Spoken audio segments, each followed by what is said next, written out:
There's a silence that hums beneath the trees, a quiet that doesn't belong to the air, but to the earth itself. You can almost hear the roots whispering beneath the soil, a language older than time, older than memory. You step softly, and the forest answers in a way you can quite place, like it's breathing with you.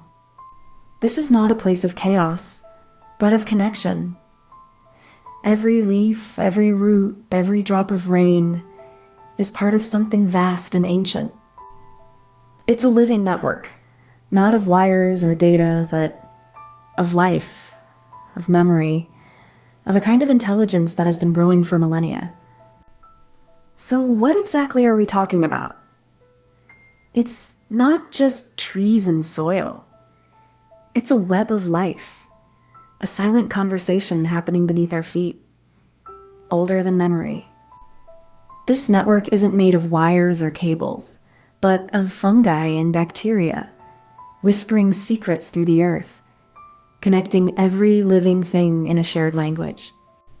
This is the mycorrhizal network, a silent, ancient system that allows trees to share nutrients, warn of danger, and even support the growth of new life.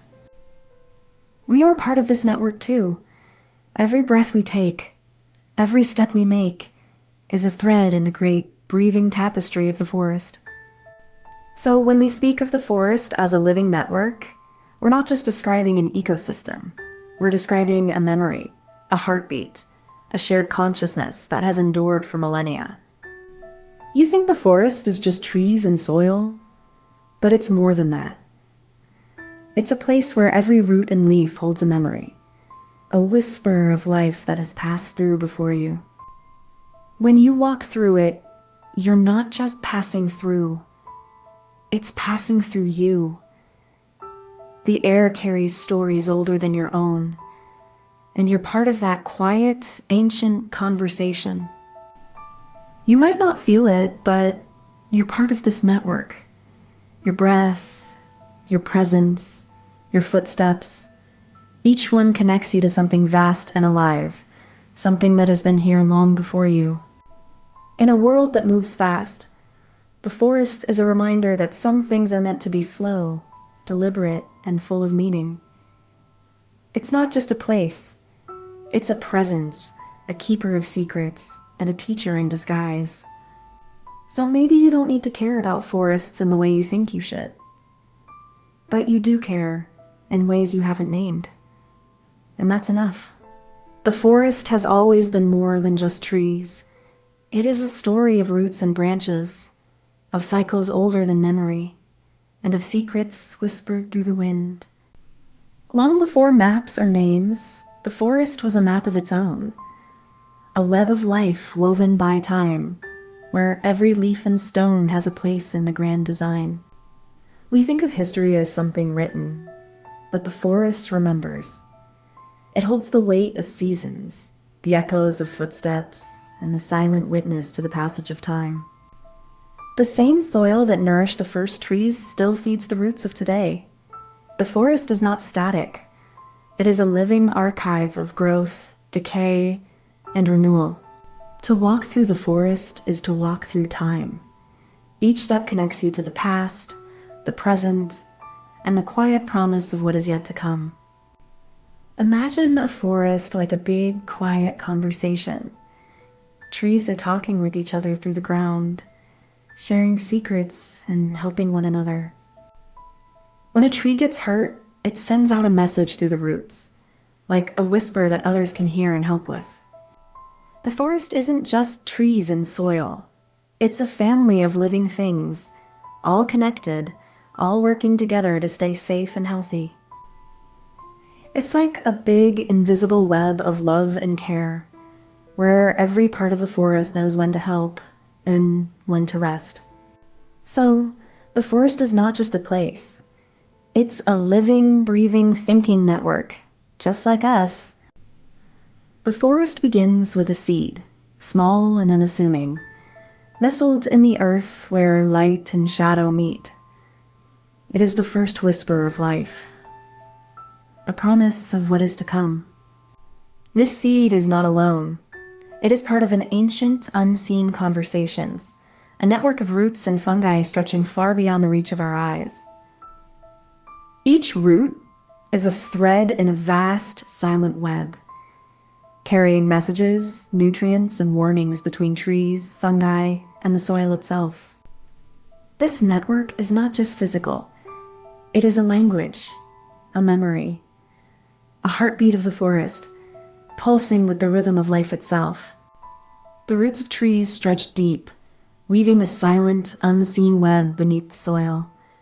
This is where the forest's message system begins, a quiet conversation carried through darkness and time. These roots are not just anchors, but channels, carrying nutrients, water, and even warnings from one tree to another. They are the first thread in the great network of life. When a tree is wounded, it sends out chemical signals through the soil. These messages are like whispers, shared with neighboring trees who then prepare themselves for the coming storm. This silent exchange is ancient, passed down through generations. It is not speech, but a form of knowing, a shared memory of survival and resilience. In this way, the forest does not merely grow. It communicates, adapts, and remembers. It is a living network, slow and thoughtful, like a heartbeat in the earth. The twist is not in the roots, but in the way they reach. They don't just grow downward. They twist and loop, forming a kind of secret tunnel system, hidden beneath the soil, where the messages flow unseen. These roots aren't just for holding the tree in place. They're like fingers, brushing against other roots, touching, learning, and sharing in a quiet, silent conversation that only the forest understands.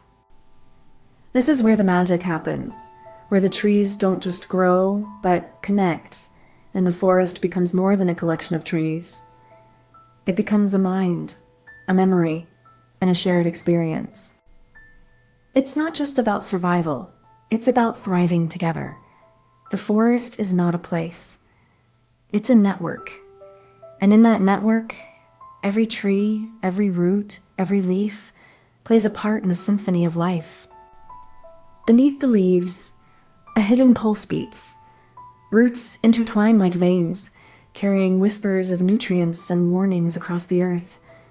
It's silent conversation, ancient and alive. Scientists call it the wood wide web, a symbiotic exchange where trees share water, fungi transport messages, and mycorrhizal networks bind the forest in a web of mutual care. Some say the forest is a single organism, a breathing, thinking entity that has watched the world change, adapting, enduring, and remembering. We walk through it, often unaware of the symphony beneath our feet, a network humming with life, wisdom, and the quiet strength of a world that has always known how to survive. Imagine a city made of trees, where every branch is a street, every root a pipeline, and every leaf a light. It's not smart, but it's perfectly functional. But trees don't think, but they communicate. They share nutrients, warn of danger, and even support one another in the dark. It's like a silent, ancient internet. No screens, no wires, just the quiet hum of life passing through the soil and air. We don't need to understand it all to feel its wisdom. Sometimes the simplest analogy holds more truth than any complex model. So let's be dumb. But let's be right. Let's see the forest not as a collection of trees, but as a single, breathing, thinking organism. Comment this emoji if you made it to the end. You stand at the edge of a forest, where the trees stretch tall and the air feels heavy with history.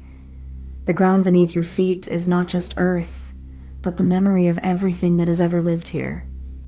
Each root is a thread in a vast, unseen network, holding the soil together, whispering secrets of the past to the soil below. These roots have witnessed centuries of change, from the first seed to the first human footstep, and they still hold the weight of time. We walk on them, unknowingly, carrying their silent strength with us. They are the foundation of everything we touch. What if the world we know is just the surface, and the real story lies deep below, where the roots of life have been growing for millennia? When we talk about roots, we're not just talking about trees. We're talking about the deep, unseen connections that hold everything together. The earth, the water, the air, and the life that depends on them. These roots are more than just anchors. They're lifelines, drawing water and nutrients from the earth, sustaining forests, and even shaping the weather in ways we barely understand. But roots aren't just for trees. They're in us too. In the soil of our homes, the history of our families, the stories we carry that anchor us to something bigger than ourselves. To ignore roots is to ignore the foundation of everything we are. And when we destroy them, we don't just lose trees, we lose the very ground beneath our feet. When you walk across a field, you're standing on the remnants of ancient forests, the bones of civilizations that came before us. Every step you take is a silent conversation with the past, and you're just not listening. The soil you touch is a record of time, stories of droughts, floods, wars, and quiet moments of survival. It's a living archive, and you're part of the story, even if you don't realize it. You think you're just walking on the ground, but you're actually walking on history, on the last traces of life that once thrived here. Every root, every grain of soil is a memory waiting to be remembered. The ground beneath your feet is not just dirt. It's a legacy of resilience, of endurance, of everything that has come before you. And if you don't care about it, you're not really paying attention to your own existence. So, when you walk, when you plant, when you sit on the earth, remember that you are not just on it, you are part of it. And if you don't care about the roots, you're cutting yourself off from the very thing that holds you together. We stand at the edge of the known, where time is not a line but a root, stretching deep into the soil of our past. Every step we take is a whisper from those who came before. The first humans did not carve their names into stone, but into the land itself. They followed rivers, shaped hills, and built their lives upon the bones of the earth. Empires rose and fell, but the earth remembered. It bore the weight of war, the hunger of cities, the voices of the forgotten, and the echoes of every name that was ever spoken. We have built our cities, our roads, our lives upon the very same soil that sustained our ancestors. The earth does not change, but we do. Yet its roots hold the truth of who we were. The roots beneath our feet are not just soil and stone. They are the memory of the world, the quiet testament to every life that has passed through this place. The roots beneath our feet are like the stories we never tell. They hold everything we've ever known, buried deep where we can't see them, but they're there, holding us up. They don't shout. They don't ask for anything. They just stay quiet and strong, even when the world above forgets they're there. Sometimes, when we dig too deep, we find the bones of the past, old tools, broken pottery, or just the memory of someone who walked this land before us. These roots are more than just earth. They're the memory of the land, the weight of history, and the silent promise that we're not alone in this world. We walk on top of them, but they walk with us, carrying the weight of everything that came before, and everything that might come after. Before anything grows, there must be a foundation. The land is not empty. It carries the weight of what came before, the echoes of roots that once reached for the sky. The first step is to listen. To the soil, to the silence beneath our feet, to the stories that have been buried and the ones still waiting to be told. Every action begins with intention. What we choose to build upon the land shapes what comes next, what is preserved, and what is left behind. This is not just about planting. It's about recognizing the weight of what we bring into the world. The roots we set in motion today will echo for generations. The roots begin as a single fragile thread, barely visible beneath the soil, yet it holds the entire tree together. They stretch out in all directions, searching for water, for nourishment, for the quiet strength that will carry the tree through seasons of drought and storm. Each root is a lifeline, an invisible network that weaves through the soil, connecting the tree to the world below. They grow slowly, with patience, often in darkness, where light is not needed, and time is the only measure of progress. As the tree grows, so do its roots. They dig deeper, reaching into layers of earth that are older than the tree itself, holding the weight of the land and the weight of history within their grip. The roots do not seek recognition, nor do they ask for praise. They work in silence, in the dark, in the quiet places where life is sustained, where survival is a slow, steady act of endurance. In their stillness, they carry the weight of the world. They are the unseen, the unspoken, the foundation of everything that grows above. They are the roots beneath our feet, and they are never alone. The third step is where the system becomes truly elegant. It's not just about pressure or gravity, it's about the clever twist that allows this whole process to continue without collapse. This twist is a kind of biological trick, a way the roots adapt to their environment without breaking or failing. It's a silent, unspoken agreement between the plant and the earth. This is how the system survives. Not by force, but by intelligence, by attraction, by the quiet persistence of something that has no voice but still speaks through the land. The twist is not just mechanical. It's a reminder that nature operates through subtlety, through patience, and through a kind of wisdom that we often overlook. In this clever twist, we see the beginning of something greater, a foundation that supports life, and a process that quietly defines the world we walk upon. Underneath our feet, the earth pulses with a quiet rhythm, a rhythm older than memory. It's not just soil and stone. It's a living, breathing system, holding the weight of everything we've ever built. Beneath the surface, the ground is a vast network of roots, fungi, and microbes, each one a thread in the web of life. These unseen connections are the foundation of our world, unseen yet unshakable. This hidden world is not passive. It's active, it's alive. It communicates, it heals, it sustains. And yet, we walk over it without thinking, as if it were a thing we could take without consequence. The science of the earth is not just about what we can measure. It's about understanding what we've ignored. It's about listening to the hum beneath our feet and recognizing that we are part of it, not apart from it. We are not above the earth. We are within it. The roots beneath our feet are not just the foundation of the world, but the memory of it. And if we lose that memory, we lose everything. We are made of the same stuff as the earth beneath our feet. Every grain of soil, every stone, every breath of air we take is a whisper from the past, shaped by time and gravity. Our lives are built on layers of history, some visible, some buried so deep we can't see them. We walk on the shoulders of those who came before, their bones and breath still in the ground. The earth is not a resource to be mined. It is a home we are borrowing, and we are the ones who have to make sure it survives us. The truth is, we are not so different from the rocks beneath our feet.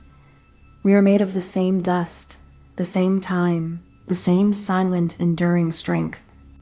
So let us not be arrogant. Let us be humble. Let us remember that the roots beneath our feet are stronger than our hands, and they are the only ones that will outlast us. Comment this emoji if you made it to the end. You ever wonder how plants talk to each other without a single word? It's not just roots digging in the dirt. It's a whole secret language hidden underground. Deep in the soil, a silent conversation takes place. Plants release chemical signals that act like messages, telling neighbors about danger or sharing resources. It's not just about survival. It's about cooperation. Some plants even send out chemical invitations to help each other grow. This is the hidden world beneath our feet, where the soil is more than just dirt. It's a communication hub, a chemical highway, and a living network. So what exactly are we talking about? Well, imagine a world beneath your feet, where plants don't just grow in silence. They're actually sending out chemical signals, like invisible messages in the soil. These signals are made of chemicals that travel through the soil, like a secret network. Some are even shared between different plants, helping them warn each other of danger. These chemical signals can also influence growth patterns, competition, and even the way plants attract pollinators. It's like a hidden language shaping the whole ecosystem. So when we talk about chemical signals in the soil, we're not just talking about plants. We're talking about a whole system of communication, evolution, and survival hidden from our view. You might not think about your garden, but the plants in it are constantly talking to each other through chemical signals in the soil. These messages help them warn about pests, share nutrients, and even protect each other from disease. When a plant gets attacked by insects, it releases specific chemicals into the soil. These signals can alert neighboring plants to prepare their defenses, even before the pest arrives. By learning about chemical signals, you're not just growing plants. You're learning how to work with nature's own communication system. This can lead to more sustainable, productive, and beautiful gardening. So the next time you water your plants, remember, you're not just giving them water. You're helping them communicate, grow, and thrive in a way that's as natural as it is powerful. Imagine 3.8 billion years ago, when the Earth was still young and raw. The first microbes began to colonize the soil, sending out chemical whispers that would shape the fate of life on this planet. These ancient microbes used chemicals to communicate, to find food, and to warn each other of danger. It was the birth of chemical signaling, a language of the soil that would evolve over eons. These networks, called the Wood Wide Web, allowed plants to share nutrients and warnings, while microbes coordinated their actions in ways we're only beginning to understand. As humans began to farm, we unknowingly tapped into this ancient system. Our crops, our soil, our very food chain, all are shaped by chemical signals that have been evolving for billions of years. Today, scientists are decoding these chemical conversations, unlocking secrets that could help us grow food more sustainably, heal ecosystems, and even fight diseases. Imagine the ground under your feet is like a secret message board. Plants are sending messages through the soil, using chemicals to talk to each other. When a plant gets hurt, it sends out a chemical message. Other plants nearby can smell it and know something is wrong. These chemicals help plants warn each other about danger, like pests or drought. They're like a group chat in the dirt. Plants use these signals to grow in the right direction, find water, and even help each other survive. So even though you can't see it, the soil is full of secret conversations. It's a whole world of invisible teamwork. Imagine a quiet forest floor where the soil is more than just dirt. It's a dynamic world of hidden communication. Beneath our feet, roots and microbes are preparing for a secret exchange, setting the stage for the next step in this underground conversation. First, plants release chemical signals into the soil through their roots. These are not just random molecules. They're carefully crafted messages meant to be read by other plants and microbes in the neighborhood. These chemical signals can range from simple molecules like acetylchromes to more complex organic compounds. Each one serves a specific purpose, like warning the other plants of pests or inviting helpful microbes to join the soil community. Some signals are meant to be long-distance messages, while others are for immediate local responses. This setup ensures that the right information reaches the right organisms at the right time. This first step in the process is all about preparation and precision. It's the quiet, unseen setup of an entire network of communication, waiting to be activated by the next message in the soil's silent language. Once the signal is released into the soil, it travels through the soil matrix in a process called diffusion. This is like water moving through a sponge, spreading out from high concentration to low concentration. Some signals move faster than others, depending on their size and the soil's moisture level. Water helps dissolve and carry these molecules, making them easier to transport.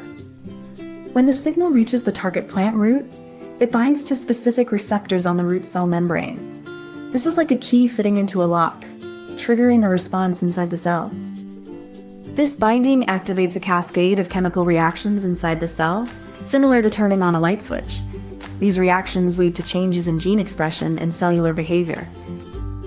Eventually, the plant responds, either by growing toward the signal, changing its metabolism, or releasing its own signals. The soil becomes a dynamic network of communication, invisible to the naked eye.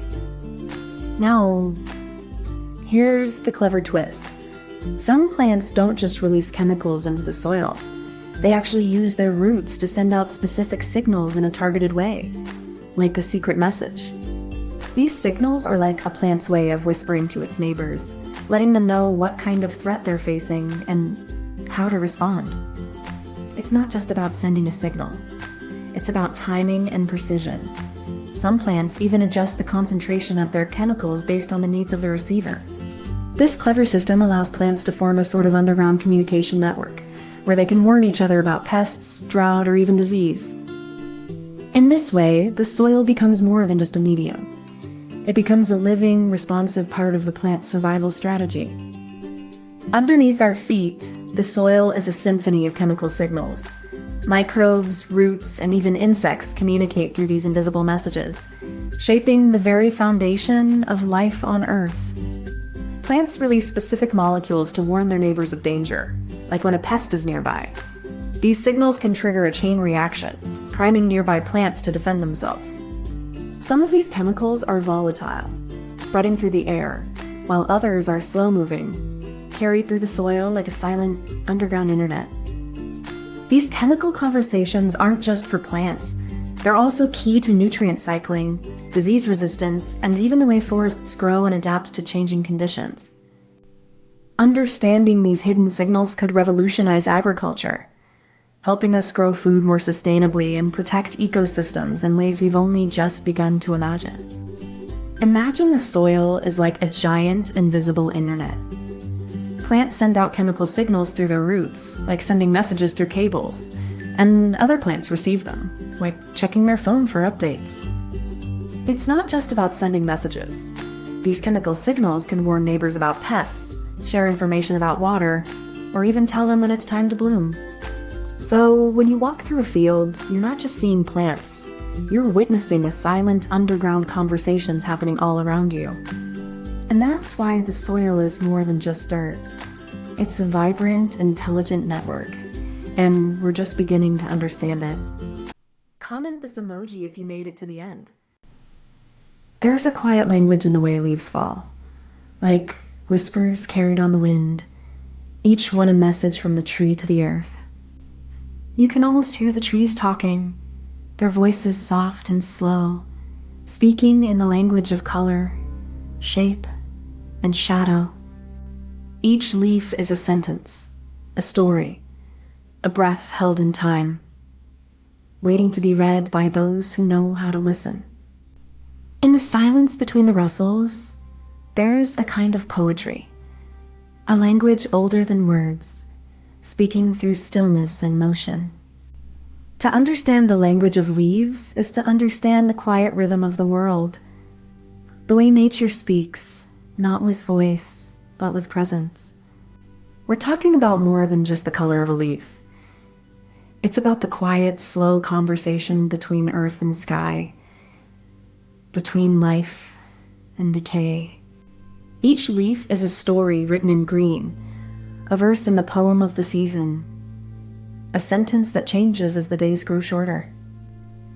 There's a rhythm to the way leaves turn, a pattern of light and shadow that speaks of time, of patience, of the natural order of things.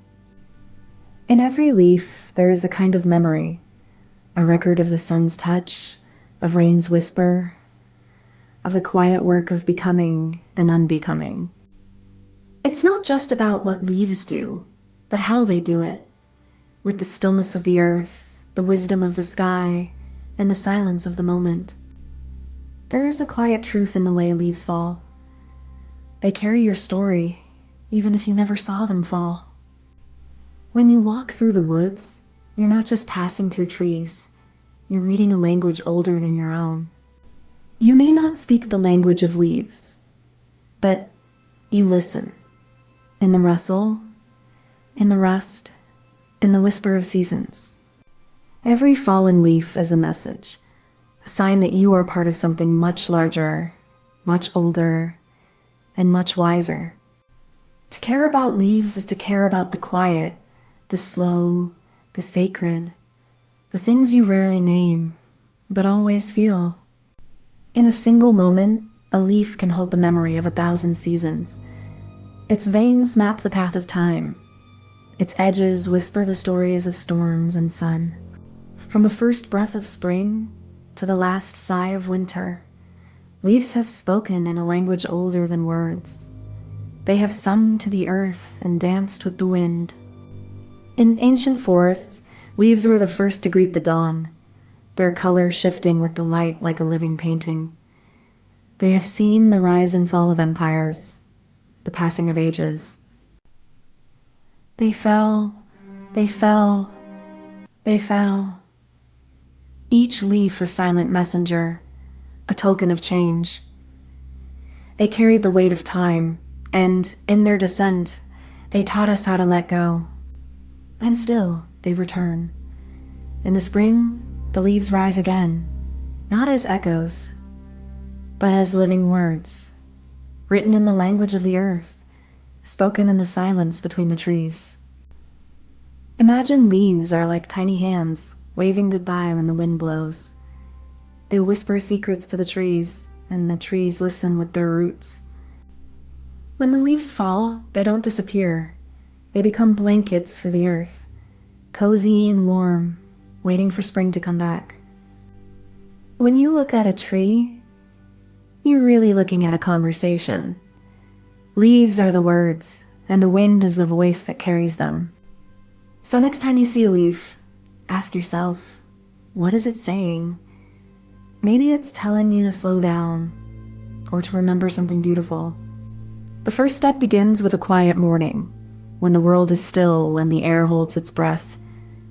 The sun rises slow, casting long shadows over the forest floor, and the leaves are waiting to speak. A single tree stands at the center of this hush, its branches reaching out like ancient fingers, each leaf a quiet witness to the turning of time. The wind arrives like a whisper, not a roar, and stirs the leaves into a gentle dance, as if the forest itself is breathing. In this moment, the leaves are not just part of the tree. They are its voice, its memory, its quiet poetry written in the language of light and time.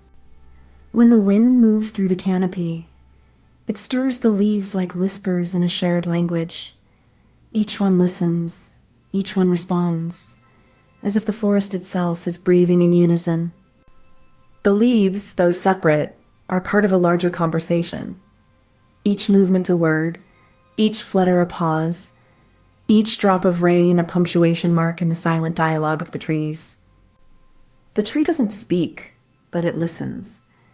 It feels the weight of the leaves, the pull of the sun, the tug of the wind, each signal a note in the symphony of survival and stillness. And so, the leaves move not by command, but by connection. Each one a voice and a language older than words, shaped by the wind, the sun, and the will of the tree. The leaves don't just fall, they dance. A slow, deliberate movement, as if the tree is letting go with a quiet reverence, not a rush. Each leaf finds its rhythm, a final performance before silence. This movement is not random. The shape of the leaf, the weight of its veins, the moisture it holds, all guide its descent. It's not just falling, it's navigating the air with a subtle intelligence. The tree knows when to let go. It releases its leaves not in haste, but in a calculated release, like a painter stepping back to let the colors settle, or a musician letting a note fade into the silence. In this final act, the leaf becomes a messenger. It carries the story of the tree, the season, the sky, and the earth. It's a quiet language, speaking in motion, in color, and stillness. And when it lands, it begins again, not as a leaf, but as part of the earth, returning to the soil, to the roots, to the cycle that began long before it ever touched the air. In the quiet of a forest floor, leaves whisper secrets in the language of decay and renewal. Each one is a living text, etched with the rhythms of time and touch. Photosynthesis hums beneath the green, a silent symphony of light and chlorophyll, turning sunlight into the very breath of the tree. Decomposition is not an end, but a transformation. The leaf becoming soil, then roots, then more leaves, a cycle older than memory. In every leaf, there's a language of survival, a quiet conversation between sun and soil, between growth and letting go. This is the science beneath the stillness, the hum of life in every rustle and fall, every breath of green and decay. Think of leaves as the quiet letters of a tree's diary. They write in colors, shapes, and seasons, never hurried, always true. They don't need to be understood. Their message is in the act of falling, the rustle, the scent of earth and sun. Like the language of the stars, leaves speak in patterns we can't decode, but we feel the meaning in the air they stir. They don't try to be understood. They just are. Messy, beautiful, and full of a truth that doesn't need to be said. In their silence, they tell us everything. They don't need words. They just need to be seen. Comment this emoji if you made it to the end. You've seen trees, right? But have you ever wondered what happens when they whisper to each other in the dark? It's not just wind or rain that moves through the forest. It's a secret, invisible conversation happening underground. These are mycorrhizal networks, nature's internet connecting trees, fungi, and even animals in ways we're only beginning to understand. What if the forest isn't just a collection of trees, but a single, living, breathing entity, communicating across miles? This is the first step into a world where trees don't just stand alone. They're part of a grand, interconnected web of life. So what exactly are we talking about? Let me start by painting a picture. Imagine a single tree standing alone in a forest, its roots stretching deep into the soil, but not just for itself. These roots aren't just anchors. They're part of a vast underground network. Think of it like a nervous system, connecting trees, shrubs, and even fungi in a silent conversations. This network, called mycorrhizal, is ancient and essential. It helps trees share nutrients, water, and even warnings about disease or drought. It's not just about survival, it's about community. Trees don't just grow alone, they grow together, supported by a silent, invisible web of life beneath our feet. So, when we talk about mycorrhizal networks, we're talking about a hidden world of communication, cooperation, and ecological intelligence. It's the heart of the forest, and it's everywhere. You might think trees are just trees, but they're actually part of a vast hidden network that helps them communicate, share nutrients, and even warn each other of danger. It's like a digital internet for plants, but way more ancient and magical. This network is so powerful that it can help trees survive in harsh conditions, share resources with struggling neighbors, and even support the growth of new trees in unexpected ways. It's not just about survival. It's about connection. By caring about mycorrhizal networks, you're indirectly supporting the health of entire ecosystems. These invisible threads are the reason forests can thrive, adapt, and even recover from damage, like nature's own healing system. And here's the kicker. This network isn't just for trees. It supports countless species, from insects to fungi to mammals, all playing a role in the same interconnected web of life. You're part of it too. So next time you walk through a forest, take a moment to imagine the invisible world beneath your feet. It's a reminder that we're not just observers of nature. We're part of something far greater and far more connected than we ever realized. Imagine 400 million years ago, when the first land plants took root. They were alone, struggling against the elements, until one day, they met a fungus. This was the birth of a partnership that would shape entire ecosystems. Over time, this alliance grew stronger. The fungus helped the plant absorb water and nutrients, while the plant provided sugars from photosynthesis. It was a win-win that would change the course of life on land.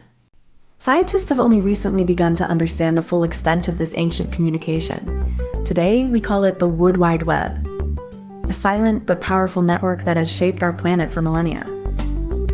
From the first meeting of plant and fungus to today's ecological insights, this partnership has been a quiet force of nature. It reminds us that life is often built on connections we can't see, but feel deeply. Imagine a forest where trees talk to each other through their roots. They share food, warn about danger, and help each other grow. It's like a secret club under the ground. These secret messages are sent through special fungi that live in the soil. They act like a phone line connecting all the trees together. Even baby trees get help from the big ones. They share nutrients and learn how to grow from their older friends. This secret network is everywhere in the forest. It's not just about trees. It's about how nature works together to survive. Let me start by showing you the setup. Picture a healthy forest floor where the soil is rich with organic matter and teeming with life. This is the stage where mycorrhizal networks begin to form. Now, imagine a tree. Let's say a young oak, with its roots just starting to push through the soil. These roots are the first line of communication in the network. But the real magic starts when these roots come into contact with the mycorrhizal fungi. The fungi are invisible to the naked eye, but they're everywhere, waiting in the soil like silent sentinels. Once the roots and fungi meet, they form a symbiotic relationship. The tree gives the fungi sugars from photosynthesis, while the fungi, in return, help the tree absorb water and nutrients from the soil. This is step one, the setup. The foundation of the entire network is built on this mutualistic relationship between the tree and the fungi. It's the start of a vast, interconnected web of life beneath our feet. Now, the tree roots release a chemical signal, like a whisper into the soil. This signal is a message that says, I need help, I'm stressed, I'm struggling. It's not just a call for aid. It's a declaration of vulnerability. These chemical signals travel through the soil like a quiet conversations, carried by the hyphae of the fungi.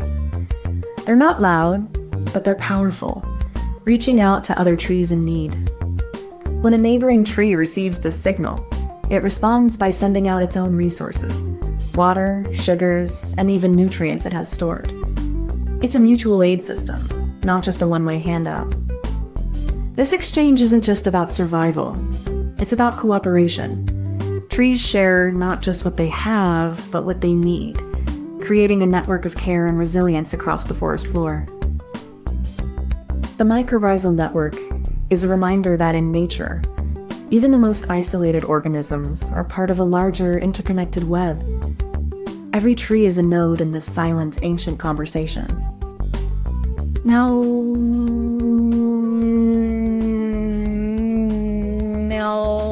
here's the clever twist. The tree doesn't just send its nutrients to its neighbors. It actually gives more than it takes. It's like a parent who shares food with their children, even when they're not asking for it. This isn't just about generosity. It's about building a mutualistic relationship. The fungi are the middlemen, and they're always on the lookout for new allies to help out in return. Sometimes the tree will even sacrifice some of its own resources to help a struggling neighbor. This is how the network stays strong, even in tough times. This is the beauty of mycorrhizal networks. They're not just about survival. They're about cooperation, memory, and the quiet, powerful ways plants support each other in a world that often seems cold and indifferent. Beneath our feet, in the soil, a silent network hums.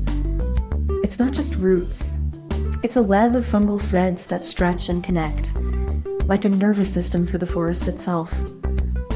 These mycorrhizal fungi form partnerships with tree roots, exchanging nutrients, water, and even chemical signals.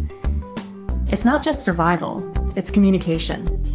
Scientists use techniques like isotopic tracing to map these networks, revealing how trees share resources across vast distances, even between different species. This underground communication allows trees to warn each other of danger, share nutrients, and even support younger saplings in times of stress. The science of mycorrhizal networks is still unfolding, but what we know already changes how we see forests and how we care for the planet. Imagine a forest where trees are like people, and the soil is like the internet.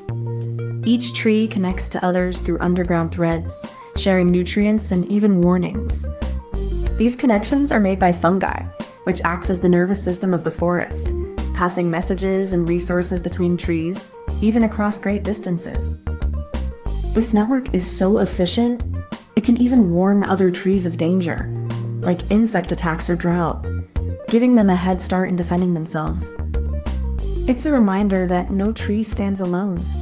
They're all part of a vast, ancient, and beautifully dumb system that keeps the forest alive. Comment this emoji if you made it to the end. I remember standing beneath a tree, older than any of us, its branches like frozen hands reaching for the sky. Time here feels different, slower, heavier, as though the air itself holds the weight of centuries. You can almost hear the whispers of the wind through its leaves, but they're not words. They're memories, stories carried on the breath of the earth itself. This is not just a tree, it is a witness. These trees don't just live, they endure, holding secrets that no human tongue can ever fully translate. They remember the world before we did, and they will outlast us long after we are gone. They don't grow in haste. They don't bloom for applause. They simply are, patient, silent, and unshaken. In their stillness lies the greatest wisdom of all. So, what is it that we can learn from a tree that has outlived empires, wars, and the rise and fall of civilizations? Maybe not much, but maybe everything. We're talking about trees that have stood for centuries, their roots gripping the earth like ancient hands, their branches reaching toward the sky as if whispering secrets to the clouds. These are not just plants, but living archives. Each ring a chapter, each scar a story, each leaf a memory carried on the wind. Their presence is a quiet testament to endurance, a reminder that some things outlive us all, and that wisdom can be found in the stillness of the old and the grounded. They don't speak, but they listen. They hold space for the past, and in that space, we find the quiet strength of patience and memory. You might not realize it, but the ancient trees are like silent witnesses to the stories of your ancestors. Their roots dig deep into the earth, just as your own history is buried beneath the surface of your mind. Every time you walk through a forest, you're stepping into a living archive of time. These trees have seen empires rise and fall, and they've endured the same storms and droughts that you face today. You might not care about ancient trees, but you do care about the world they helped shape. They purify the air, shelter creatures, and hold the soil together. Without them, the planet is less forgiving, and you're more vulnerable. In a world that moves too fast, these trees remind us to slow down, to breathe, to think, to remember that the earth has been here long before us, and will be here long after we're gone. Caring for ancient trees isn't just about preservation. It's about reconnecting with something greater than yourself. It's about acknowledging that you're part of a story that's still being written. I stood beneath the twisted roots of an ancient oak, its bark like the pages of a forgotten book, and felt the weight of centuries pressing down on my chest. The tree had witnessed the rise and fall of empires, the passing of seasons, and the slow, silent march of time. All without a word, all without a whisper. In a single glance, I could see the scars of war, the bloom of peace, the birth of new life, and the quiet death of what once was. I wondered how many people had passed beneath this tree, and how many had never known its name, yet still felt its presence in their bones. The tree was not just a witness to history, it was a part of it, a living archive of time, holding every breath, every heartbeat, every moment that had come before. Imagine a tree that's older than your grandparents. It's been through wars, and it's still standing. It doesn't remember everything, but it knows how to stay strong. It doesn't shout its wisdom. It just grows. You won't have to ask it anything. You just have to listen to the way it holds itself up, even when the wind is loud. The tree doesn't care if you're sad or happy. It just stays. It's like a friend who's been there forever, even when you forget to say thank you. Sometimes you don't need a big answer. You just need to know that something big and kind is still watching over you. That's what ancient trees teach us. They don't talk, but they remember. They don't rush, but they last. And that's enough. The first step begins with the soil, ancient and patient, holding secrets beneath its surface. It is a quiet promise, a foundation upon which life has been built for millennia. In the quiet of dawn, the ground is stirred by the breath of the earth, as if the forest itself is exhaling a slow, deliberate rhythm. Seeds, ancient and resilient, are scattered by wind or by the feet of creatures who walk the land. They are carried like whispers, waiting for the right moment to awaken. The forest is not just a place, but a living memory. Every root, every leaf, every stone holds a story, waiting to be heard. This is the beginning, the quiet before the awakening. The ancient trees do not rush. They listen, they wait, they grow in the language of time. The roots, like veins, spread out in silent communion, carrying not just water and nutrients, but stories passed down through generations. They don't just take from the soil, they give back, releasing minerals and stabilizing the ground, a quiet act of reciprocity with the world below. Above ground, the leaves breathe in carbon dioxide and exhale oxygen, a slow, sacred rhythm that sustains all life beneath the canopy. This exchange is not just physical.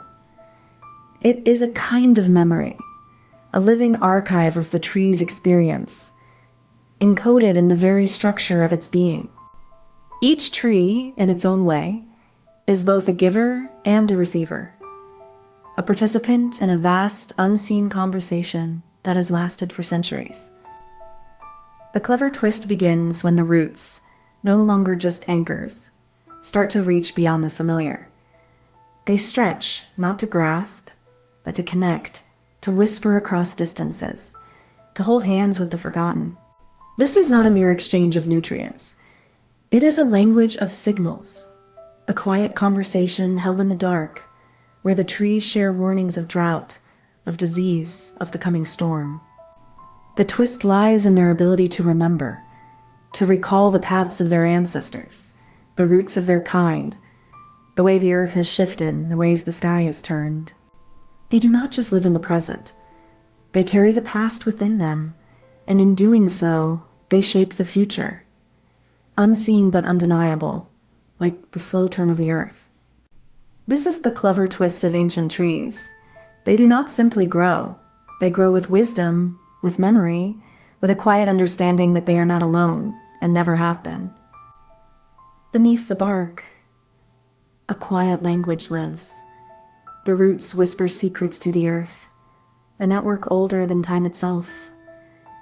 It's not just a tree, it's a memory, a witness, a living library. This is not a tree in isolation. It's part of a vast, silent conversations, stretching across miles and centuries. Every leaf, every root, every decayed branch is a message in the soil. The trees don't just grow, they remember. They carry the stories of storms, droughts, and seasons. In their rings, we see the history of the earth, etched in time. To walk among them is to feel the weight of history. These are not just plants. They are elders, keepers of the world's first knowledge. They have watched, endured, and waited. In their stillness, there is power. In their silence, there is wisdom. They remind us that the past is not gone. It is alive, breathing, waiting to be heard. I think about the tree as a mirror, not of the sky, but of the earth. It holds the soil in its roots, the air in its leaves, and the time in its rings. It doesn't try to be anything but what it is. We are like these trees. We carry the weight of our past, the pressure of the present, and the quiet promise of what may yet be. We don't need to be perfect. We just need to be here. We're not here to outgrow the ground we're planted in. We're here to grow with it, to learn from it, to let it shape us as it shapes the world. Sometimes the greatest wisdom is not knowing. Sometimes the most honest truth is simply to be. And sometimes the only way to understand the world is to stand still and let it speak. So let's be like trees, not because we want to be, but because we are. Not to impress the world, but to endure it. And in that endurance, we find our purpose. Comment this emoji if you made it to the end. Imagine a forest that talks. Not in words, but in a language of roots and mushrooms, where trees whisper secrets through underground cables of fungi. This isn't science fiction. It's a real, ancient network that's been operating beneath our feet for thousands of years, connecting trees like neurons in a brain.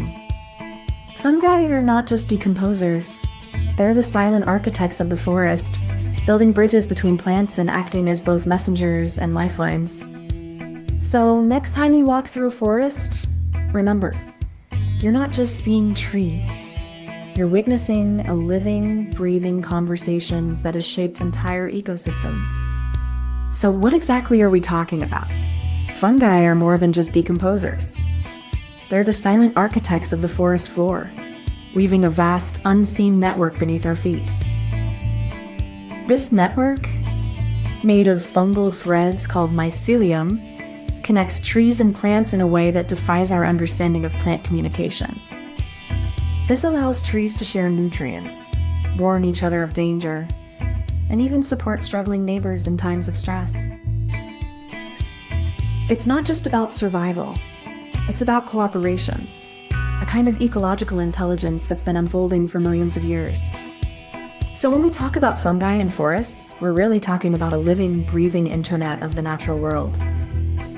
Fungi are not just decomposers. They're the hidden network that keeps our forests alive. Every time you walk through a forest, you're stepping on a world of silent communication. These fungal networks help trees share nutrients, warn each other of danger, and even support young saplings in their early growth.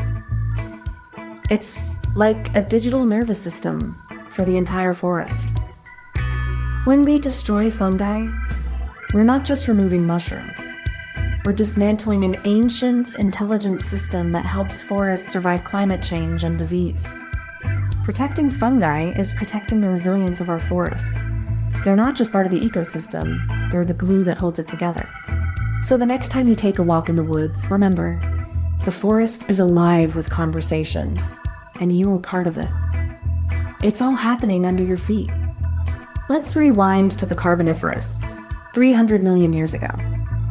Ancient forests were dense, and fungi were already playing a silent role in linking trees across vast distances. As the dinosaurs came, so did the rise of complex fungal networks. These networks helped trees share nutrients, even across different species, creating a kind of ecological internet. During the Ice Age, fungi adapted to cold climates, developing slower growth cycles and stronger structures to endure the harsh conditions. They became key players in post-glacial recovery. Fast forward to today, and we see the same ancient networks still at work. Fungi are not just decomposers. They're the silent architects of forest communication, even in the face of climate change.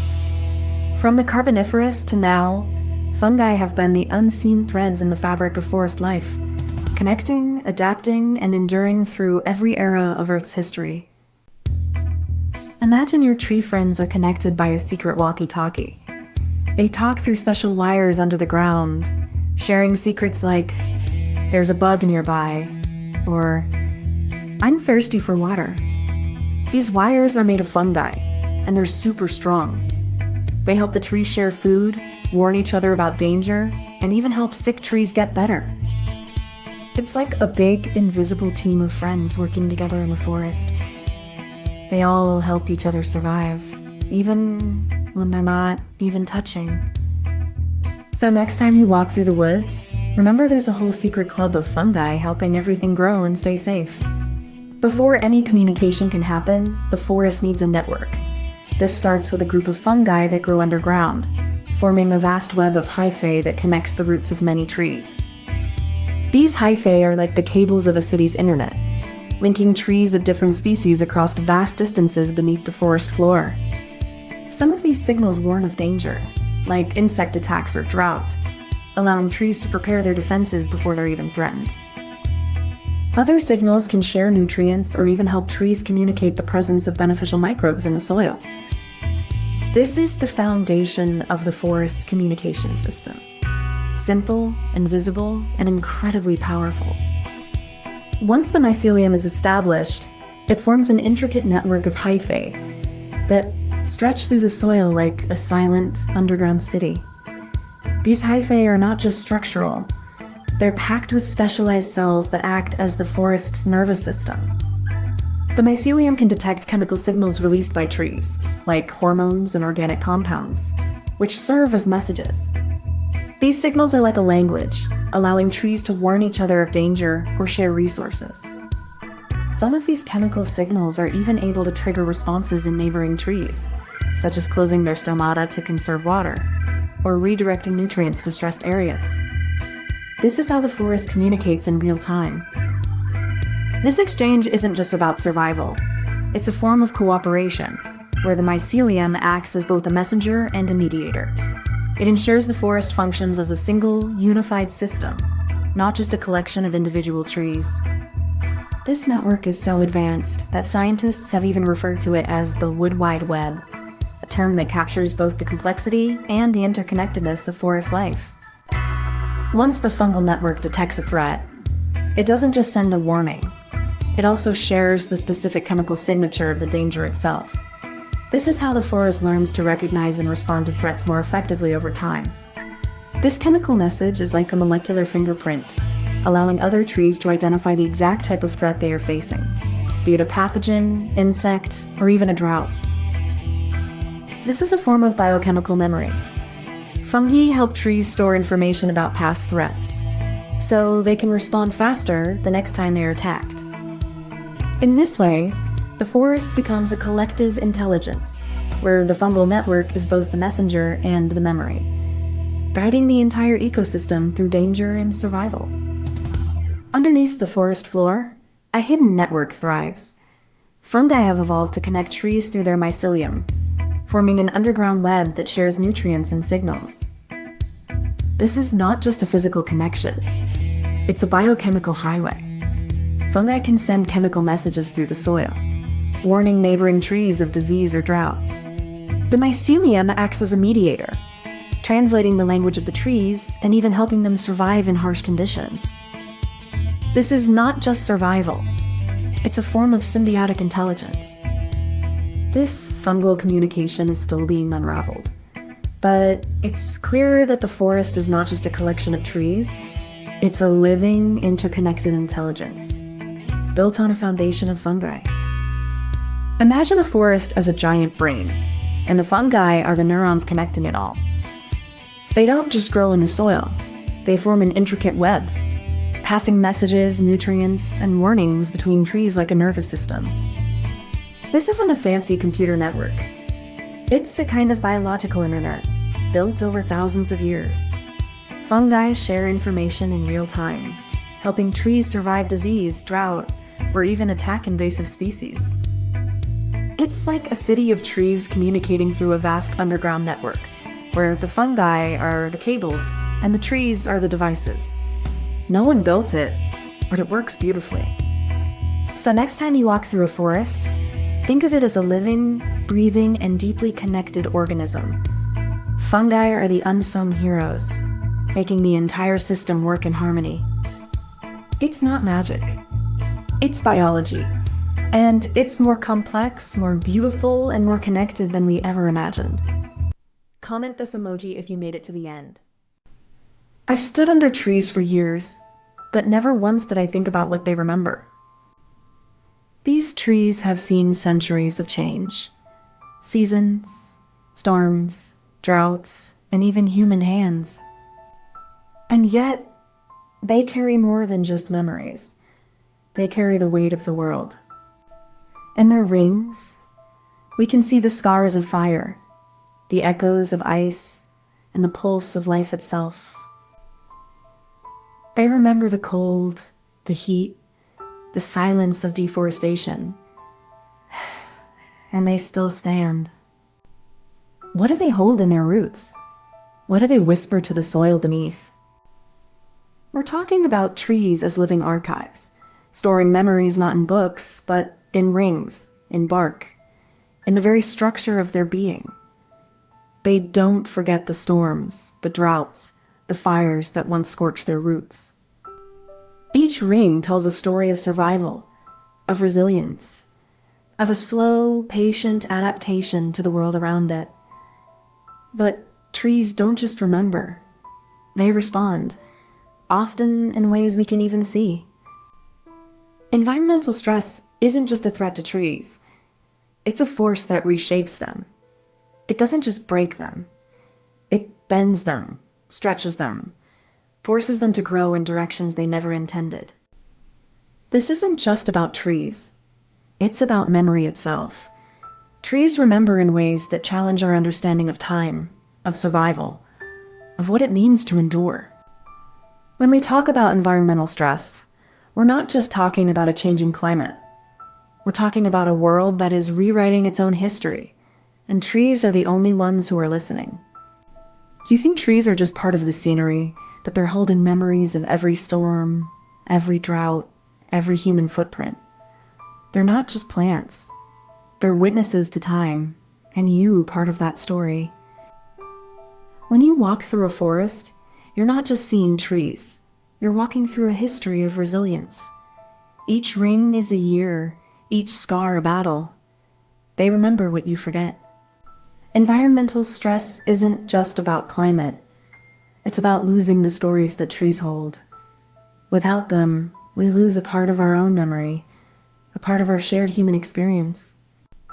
You might not feel it, but every tree you lose is a piece of the world you were unknowingly erasing. They don't just shape the landscape. They shape your understanding of it. If you care about the future, you have to care about the trees. They're not just symbols. They're the quiet keepers of our planet's memory, and they're counting on you to remember. In 1850, the first great forest was cut down. Trees that had stood for centuries, their roots entwined with the earth, were felled by axes and fire. Their whispers faded into the wind, leaving only splinters and memory. The smoke from those fires rolled across the plains, darkening the sky for days. The earth, once alive with song, was left silent, waiting for the first seed to fall. By 1950, the world had moved on. The trees were gone, replaced by steel and concrete. Yet, in the soil, beneath the pavement, their roots still clung to the promise of renewal. The trees did not vanish. They adapted, buried themselves, and waited. Their memory was not in their trunks, but in the silence between the leaves, in the soil, in the breath of the wind. And now, we stand at the edge of another reckoning. The trees are calling. We must listen. We must remember. We must act before the silence becomes permanent. Trees remember. They hold the weight of every storm, every drought, every scar. They don't just live through it, they learn from it. When the wind blows hard, they bend but don't break. When the soil dries, they reach deep. They carry the memory of every season, every loss, every hope. We humans forget. We build, we destroy, we move on. But trees don't. They remember everything. The way the light hits them, the way the wind sings, the way they once stood alone. When we harm the earth, we harm the memory of trees. When we silence the forest, we silence the stories that have lived for centuries. So, maybe we should listen. Maybe we should remember that trees are not just part of the world. They are its memory. And if we destroy that memory, we destroy something we can never get back. The first step begins with the tree itself, standing alone in a quiet forest, its roots gripping the earth with silent determination. It has felt the weight of time and the shifting of seasons, but now it must bear something else, the burden of memory. Before any memory can be stored, the tree must be exposed to a stressor, a sudden change in its environment, a harsh wind, a drought, or a storm that shakes the ground beneath its roots. This is the trigger, the moment it begins to remember. The signal is not just a warning, but a message. It is the tree's way of acknowledging the stress, of marking the moment it will not forget. The memory is encoded in its cells, in the very structure of its being. This is the beginning of the tree's memory, not in the way we remember, but in the way it holds on. It is a quiet, slow process, a silent act of survival. The tree is not just adapting, it is remembering. When the tree senses the stress, it doesn't just react, it remembers. Its cells, like tiny sentinels, store the memory of past trauma, ready to respond if it returns. This memory isn't stored in the way we do. It's embedded in the way the tree grows, in the patterns of its roots, the shape of its branches, and the rhythm of its leaves. When the stress returns, the tree doesn't hesitate. It knows the signs, the air, the soil, the light. It activates its defenses before the damage is done. It doesn't just survive, it adapts. The memory becomes a guide, a map of how to endure, how to flourish, even in the face of suffering. This is not just biology. It's memory, it's history, it's the tree's way of holding on to what it knows, even when the world changes around it. When a tree is stressed, it doesn't just react, it remembers. It holds on to the memory of past adversity, not as a burden, but as a blueprint for resilience. This memory is stored in the tree's rings and the chemical signals it sends through its roots, and in the subtle changes in its growth patterns. Each scar a lesson, each scar a reminder. But here's the clever twist. Trees don't just remember their own past.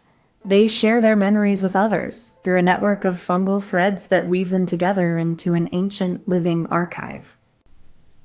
This is a form of collective memory, a way of survival that transcends the individual. The tree doesn't fight alone. It learns with others, and the forest remembers for all of them. And so, when a new storm comes, the trees are not just reacting. They are recalling, adapting, and preparing, guided by the wisdom of their past and the memory of the whole. Underneath the bark, the tree's memory is written in rings, each one a breath, a season, a whisper of the past. When stress hits, the tree doesn't just react. It records, layer by layer, the weight of drought, frost, or fire. Scientists now listen to the trees, decoding the rhythms of their stress, translating silence into survival. The tree's memory is not just its own. It's a story for the whole forest, a lesson etched in the earth itself. We are learning to read the trees, not just in their rings, but in the patterns they leave behind in the soil and in the air. We are like trees. We carry the weight of the world, and sometimes we forget how to breathe. We think we're made of steel, but we're made of soil and memory, and we can only hold so much before we start to crack. The world doesn't ask us to remember everything. It just asks us to keep growing, even when the soil is poisoned and the sky is gray. And maybe that's the beauty of it, not knowing how much we can hold, but still choosing to hold on, even when the roots are weak. We are not trees, but we remember. We bear the weight. And in that bearing, we find a strange, quiet kind of grace. Comment this emoji if you made it to the end. Have you ever walked through a forest and heard something other than birds and wind? It's like the trees are whispering, or maybe just breathing. Some people swear they heard the forest talk.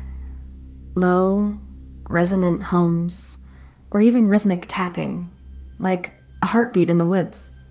Scientifically, trees communicate through chemicals and roots, but can they make sound? Or are we giving them voices they never had? Maybe the forest isn't silent at all. It's just speaking a language we've never learned to listen to. So, can trees talk? Or are we just hearing what we want to hear in the silence? So, what exactly are we talking about? It's not just the wind, or birds, or insects. It's something deeper. Something that makes the forest feel like it's breathing. Like the trees themselves are part of a conversation. One we can't quite hear, but we can feel. This isn't just a metaphor. Scientists have discovered that trees communicate through chemical signals and even through underground fungal networks. These networks are like a wood wide web that allows trees to share nutrients, warnings, and even warnings about danger. But how do trees talk? Some researchers believe they send out biochemical signals through their roots, or even emit low-frequency sounds when they're stressed or under attack.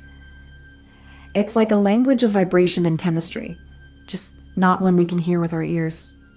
So when we say the forest is alive or speaking, we're not just poetic. There's real science behind it. The question isn't whether trees talk. It's how we can learn to listen, and what that might mean for the future of our planet. You might think trees are just standing there, but they're actually part of a vast ancient conversations.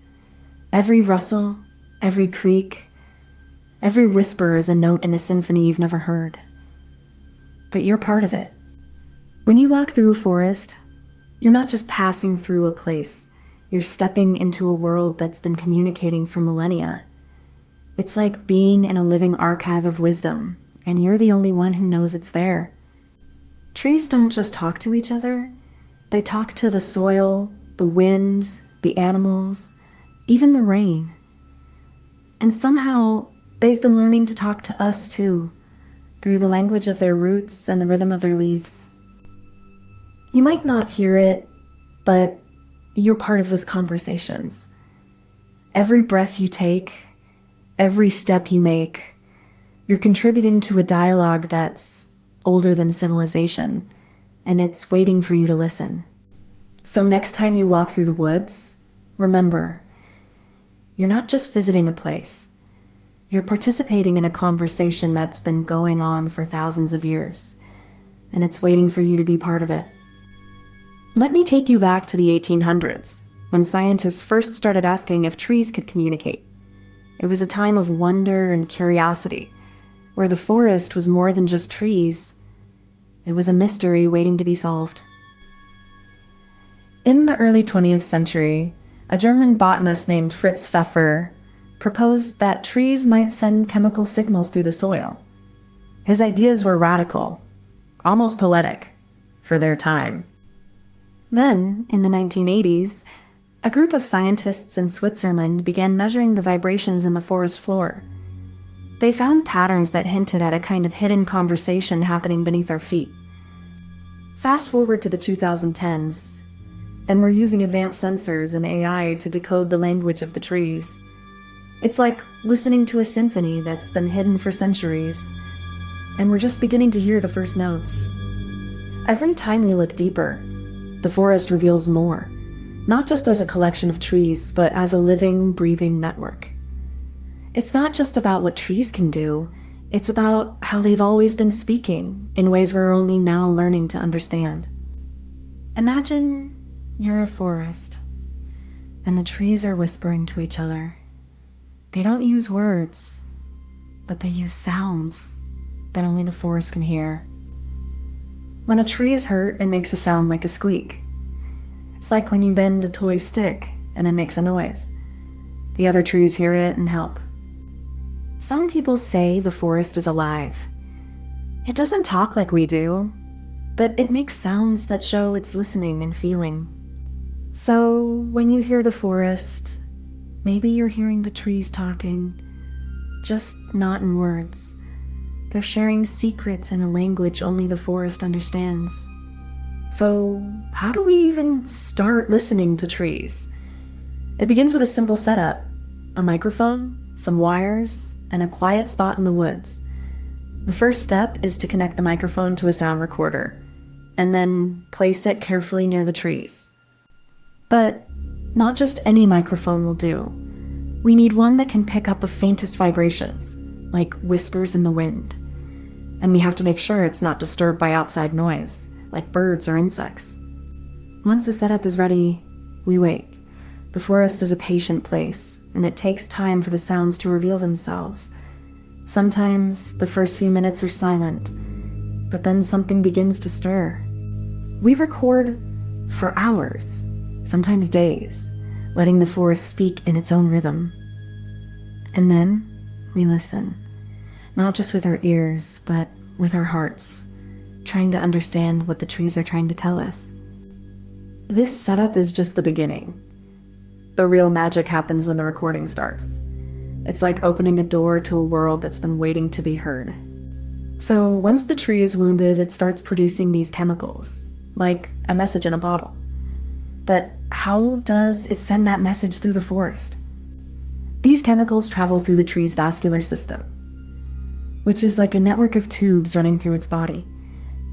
It's the tree's way of sending a signal. Other trees can sense these chemical signals through their own roots. They might respond by releasing their own chemicals, or even changing their growth patterns. This whole process is slow, quiet, and invisible to the naked eye. But it's a way for trees to communicate, warn each other, and even support one another in a way that feels almost like a language. It's not speech, not exactly, but it's a form of dialogue. Trees are not just standing there. They're part of a conversation that's happening all around us, in silence. So, here's the clever twist. It's not the trees that are talking, but the fungi that are acting as the messengers between them. These underground networks, called mycorrhizal networks, are like the internet of the forest. These fungi form symbiotic relationships with tree roots, exchanging nutrients and even chemical signals that can alert trees to danger, like an infection or a pest attack. It's like a silent conversation, carried through the soil, where trees can warn each other of threats they can't see, and even share resources in times of need. This isn't just communication. It's a form of cooperation, an ancient form of intelligence that's still being uncovered by scientists today. So, while the trees may not be talking in words, they're definitely communicating. And it's more fascinating than you ever imagined. When you think of a tree, you might imagine it as a silent, ancient sentinel. But what if it's not just standing there, but actually listening too? Scientists have discovered that trees communicate through their roots, sending chemical signals underground like a secret language. It's not talk, but it's a form of conversation. These sounds aren't just for communication. They also help trees warn each other about disease or insect attacks. It's like a natural early warning system, built over centuries. So, while trees may not speak in words, they do have a way of expressing themselves. And maybe in their own way, they're telling us something about the world they live in. Imagine the forest as like a giant ancient conversation. Trees don't speak with words, but they do communicate through a language of chemicals, vibrations, and even sounds that we can't hear with our ears. It's like when you whisper to a friend and they lean in to hear. Trees send out chemical signals, like a message in a bottle, to warn their neighbors of danger or share nutrients. The result? A symphony of silence, where the trees are speaking in a language we're just beginning to understand. And it's beautiful. So maybe trees don't talk in words, but they do speak. And if we listen closely, we might just learn to understand them. Comment this emoji if you made it to the end. I've walked through forests that hummed with life, where the air was thick with the scent of earth and the whispers of ancient trees. But now, silence has crept in, and the world feels a little quieter, a little less connected. Each tree that falls is more than just a loss of timber. It's the erasure of a voice, a memory, a way of being that once helped us speak to the world in ways we no longer understand. We used to listen to the forest. It was a language, a rhythm, a way of knowing the world before we built walls between us and the earth. Now, as the trees disappear, so does the way we speak. To each other, to the world, to the future. And the silence is louder than we realize. We're talking about the quiet unraveling of the world's lungs. Each tree lost is a voice silenced in the great symphony of life. The air grows thinner. The rhythm of the forest falls silent. Deforestation is not just about trees. It's about the loss of connection. The roots of the earth, the voices of the animals, the pulse of the ecosystem all fade when the trees vanish. The trees are not just silent. They are gone. Their absence leaves a void that echoes with the weight of what has been lost and what might never return. In the silence, there is a story of broken bonds, of voices left unheard, of a world that has been cut down before it could speak. And in that silence, we are left to ask, what have we lost? And what might we never understand again? You might not think about trees, but they're part of the world you rely on. Every breath you take is connected to the ancient forests that once stretched across the earth. When we cut down trees, we're not just losing wood or land. We're severing a chain that links us to everything that sustains life on this planet. The forests are more than a resource. They are a silent witness to the history of our planet, and their silence is growing louder as they disappear. Every tree that falls is a voice that goes unheard, a story that gets erased, and a part of the world that is never the same again. You may not see the destruction, but your life is shaped by the world these trees once helped build, and it's fading before your eyes. Before we even knew the name of the trees, they were our first teachers. They taught us the language of the wind, the rhythm of the rain, and the wisdom of the earth. We built our first homes in their branches, our first fires in their roots, and our first stories in their leaves. They were never just trees. They were our memory. This is the story of how we lost the language of the earth, not with a single act, but with 1,000 small silences, each one a step away from understanding, each one a step toward forgetting, each one a step toward becoming strangers to the world we once called home. We have spent centuries in the forest, but we have never truly lived in it. We have built our lives, but we have forgotten the trees. The silence grows louder with every tree we cut down, and with every word we leave unspoken. The trees were always listening. They were always waiting. But we stopped listening. We stopped waiting. We stopped remembering. And now, the silence is louder than any sound. It is the sound of our own forgetting. The sound of our own loss. Imagine a tree, big and strong, standing tall, and then it's gone. Just like that, it disappears. And with it, something important vanishes too. Trees help us talk to the earth. But when they're cut down, we lose that connection. It's like a voice that's gone silent. Without trees, the earth doesn't speak as clearly. We can't hear its messages, and we can't answer back. It's like a conversation that's never finished. So when trees disappear, so does our ability to understand and care for the world. It's a loss that's hard to explain, but it's real. This is why protecting trees isn't just about saving wood. It's about keeping the part of the earth's voice alive so we can still listen. Before the chainsaws roar, there is a moment of quiet. A map is drawn, lines drawn in ink, marking the land where trees will fall. This is where the first cut begins, where the rhythm of progress starts. The land is measured, not by heart or soul, but by numbers. Distance in meters, area in hectares, and the forest is reduced to a target. This is how the first step is planned, how the silence is broken. Permits are signed, not with the weight of consequence, but with the ease of a transaction. The forest is not a living thing, but a commodity, and the first step is to make it a ledger entry. The machinery arrives, not as a threat, but as a promise. It rolls in with the hum of engines, ready to carve the earth, to make way for the future that was never asked for. The first cut is not just of trees, but of memory. The land is marked, the forest is named, and the first step is made in silence, in the name of something greater than the trees. The first step is the cutting. A tree, once a quiet witness to the land, is now marked by a blade. Its bark is split, its roots are exposed, and its life is drawn out in pieces. The wood is then transported away, leaving behind a hollow shell. This is not just the loss of a tree, but of a silent conversation between the earth and the sky. The air, once filtered by the tree's leaves, is now thick with dust and heat.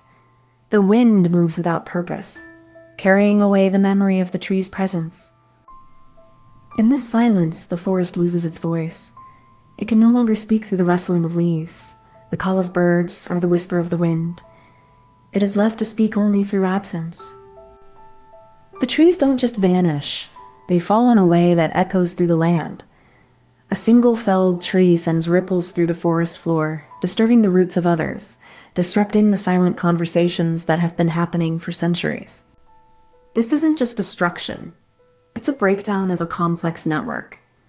The fallen tree's roots, once connected to a web of life, now lie exposed, their once vibrant connections severed and left to decay. The animals, once guided by these signals, now move with hesitation. The birds, the insects, the mammals, they all sense the loss, though they cannot name it. They feel the absence of the forest voice. And in this silence, a new kind of communication begins. Not one of roots and signals, but of absence, of memory, of the slow, aching realization that something has been lost forever. The trees are more than just trees. They are ancient, living networks that hum with a language older than human memory. Their roots intertwine beneath the soil, forming a web of communication that once connected entire ecosystems in silence. Every log we take is a silence left behind, a fracture in the symphony of the Earth's memory. The science is clear. The loss of trees is not just a loss of trees. It's a loss of a language, a way of being, a way of remembering. We are not just losing forests. We are losing the way to listen, to hear, to understand the world that once spoke to us. Imagine a forest where every tree is a voice and every root is a line of connection. When we cut down the trees, we silence the voices, but the roots still reach out, trying to hold on to what was once a conversation. The silence isn't empty. It's full of echoes of what was. The forest remembers, even when the trees are gone, even when the voices are gone. Deforestation isn't just the loss of trees. It's the loss of a language that didn't need words, only presence, only touch, only silence.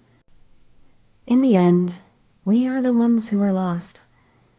Not because we don't know the way, but because we've forgotten the forest that once knew us.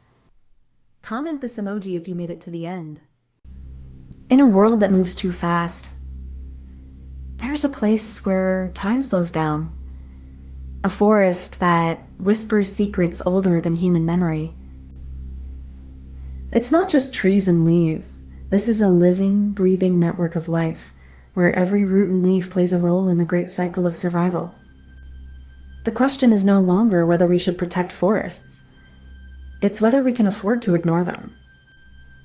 This video is about more than conservation. It's about understanding and the quiet power of a forest to remind us of what we've forgotten. So let's begin with the question. What would you do if the forest spoke to you? When we talk about reviving the forest, we're not just talking about trees. We're talking about entire ecosystems, the web of life that has thrived for millennia. Roots that hold the soil, leaves that filter the air, and creatures that call this place home. But today, that balance is fragile. Deforestation, pollution, climate change, these aren't just abstract threats. They're real forces that have already changed the rhythm of countless species, some of which may never recover. Reviving the forest means more than planting trees. It means restoring the relationships that sustain life, between predators and prey, between soil and fungi, between humans and the land that sustains us. It means understanding that every species has a role to play, and that the forest is not just a resource to be used, but a system to be respected and nurtured. This is not about nostalgia. It's about looking ahead to a future where forests are not just preserved, but allowed to flourish, to evolve, to heal. You think forests are just trees, but they're the lungs of the planet. Every breath you take is tied to the unseen web of life that grows beneath your feet. When you walk through a forest, you are walking through a library of ancient knowledge, one that holds the secrets to weather, soil, and the balance of all living things. The trees you pass on your daily walk are not just part of the scenery. They are the silent guardians of your health, filtering toxins and regulating the air you breathe. You may not feel it, but the forests are already paying you back. In cleaner air, in rainfall, in the stability of your climate, and in the quiet joy of being surrounded by nature.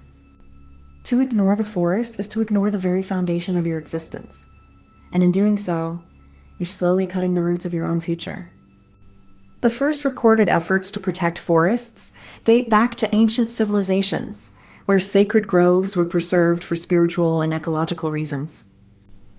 In medieval Europe, forests were seen as both a resource and a refuge, with local communities managing them through traditional practices passed down through generations. The Industrial Revolution marked a turning point, as deforestation accelerated for timber, agriculture, and urban expansion, leading to widespread ecological disruption. The 20th century brought the rise of environmentalism, with scientists and activists beginning to document the irreversible damage being done to ecosystems worldwide. Today, conservation efforts are not just about saving trees, but understanding the intricate web of life that depends on forests for survival. Imagine a forest, not as a place, but as a living thing. It breathes, it grows, and it remembers. Every leaf, leaf, every root, every creature plays a part in keeping it alive. When we hurt the forest, it hurts back. But if we listen, it can teach us how to heal. It's not about fixing things. It's about understanding how everything is connected. Conservation isn't about rules. It's about respect. It's about realizing that we're part of the forest, not separate from it. We don't own it. We're just visitors. To revive the forest, we have to start by seeing it as more than just a place to live. We have to see it as a friend, a teacher, and a part of ourselves. When we care for the forest, we care for ourselves. It's not about saving the trees. It's about saving the world they make for us to live in.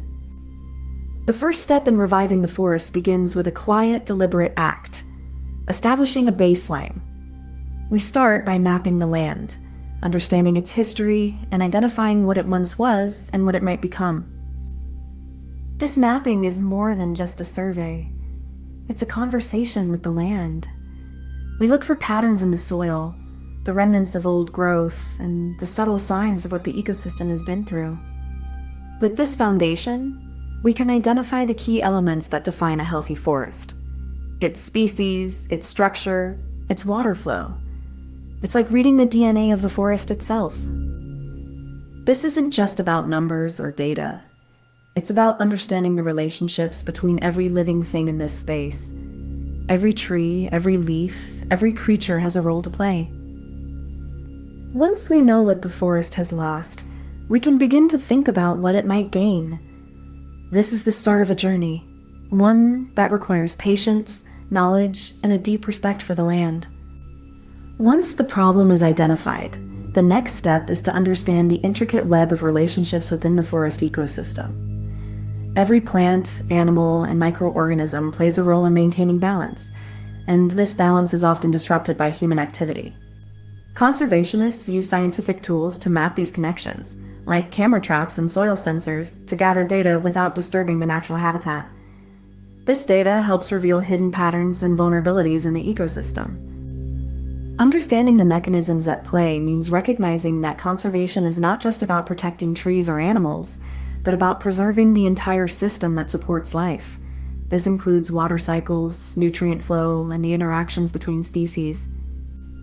This step requires patience and precision, as the mechanisms of a forest are often slow to reveal themselves. Scientists may spend years observing and analyzing before they can propose effective interventions. By unraveling these mechanisms, we move closer to a deeper, more sustainable form of conservation.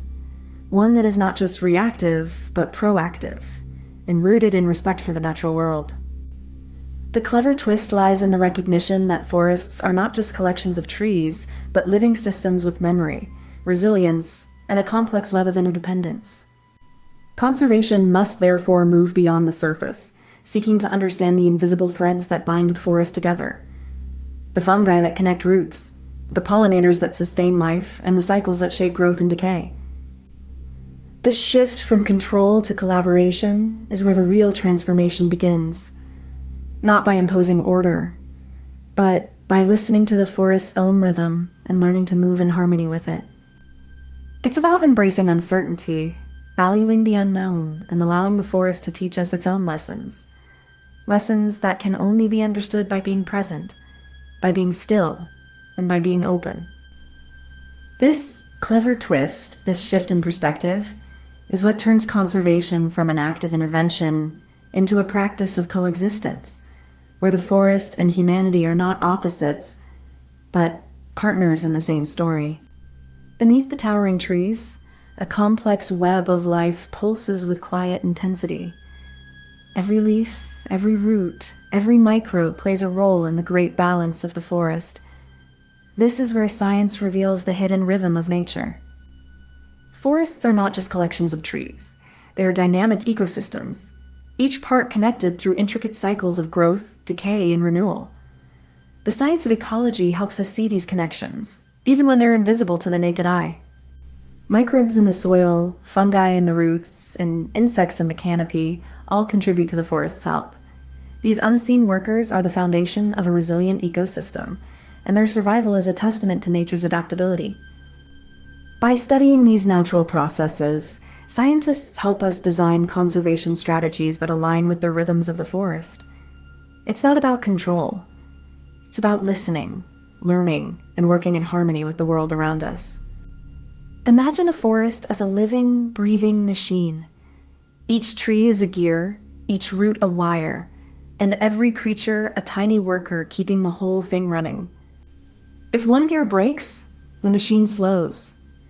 If one wire snaps, the signal gets lost. If one worker disappears, the system feels the loss. Conservation isn't about fixing every broken part. It's about understanding how the whole system works, so we can help it heal without breaking it further. We're not the masters of the forest, just part of its vast, complicated web. Our job is to listen, learn, and step back when we don't know what to do. In the end, the forest doesn't need us to save it. It needs us to understand it, so it can save itself, and we can be part of its story. Comment this emoji if you made it to the end.